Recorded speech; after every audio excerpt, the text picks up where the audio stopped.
Medals for Medal facilitates the gifting of marathon finisher medals, medals that are earned by individuals that have completed a full half or ultra marathon, and they gift them to individuals that are in a race to live their lives.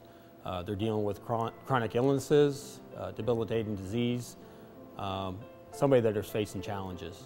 Running, training is at least similar to what the kids and the individuals are going through. There's certainly ups and downs, just like the individuals are experienced during their challenge.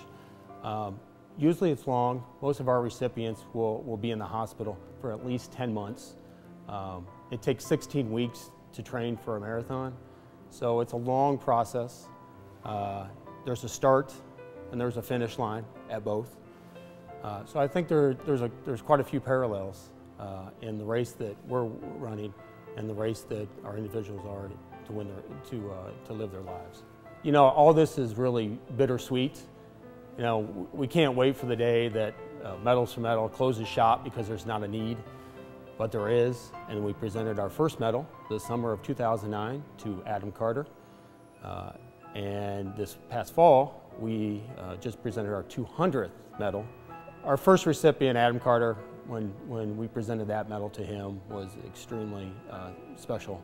Not just because it's our first one, it's because you know, Adam was a very special recipient and really special kid.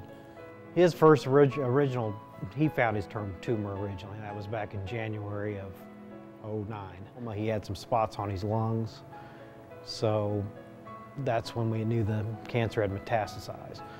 We were very impressed with the story behind the medal that he gave Adam. It was from the Chicago Marathon when it was really a very hot day. And he explained that, you know, it was a hard race for him to finish. It was one of his own personal medals. He made the correlation between Adam's fight with cancer and his fight with his own body to try to get through that race. I guess in a way it was a symbol of, you know, what you can do when you put your mind to it. And so, you know, I would look at it as, you know, something hopeful that maybe someday, you know, Adam would get to be in the marathon. I remember his first reaction was like, "That's so cool," but and then smile. But that was one of the first things he wanted to show everybody who ever came up and see what I got. That's my medal. He had it, you know, around his neck, and he wanted to tell everybody. And he wanted to, I think he called Grandma and Grandpa that day, and he just was on top of the world. It meant a lot to him. And I'm just glad he came into our lives. I mean, I think of him as a brother. I think that Scott,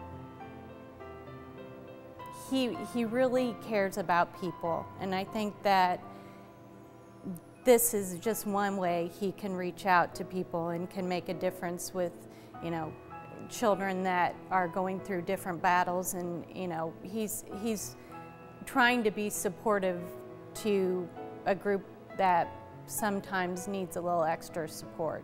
Camp Coco is a camp for kids with cancer and their siblings. It's a week-long camp and staffed by volunteers, doctors, and nurses, and it just allows the kids to be kids for a week. The day at Camp Coco was very special. We presented 130 medals. They came out and they kind of rushed us, and they wanted certain medals and talk about the medal, and we had notes attached to them. It was an extremely emotional day for all of us, and very gratifying for sure. He doesn't see himself as doing anything out of the ordinary, whereas we all see that what he is doing is very out of the ordinary. I think for me, just knowing that we're making a small difference, we're providing that distraction for the recipients and their family is really special for me. If we could do that one thing, we know we're not curing anyone, but if we can provide that distraction and provide some hope for the families, it's worth all of the hours and all the running and everything else that goes into the program.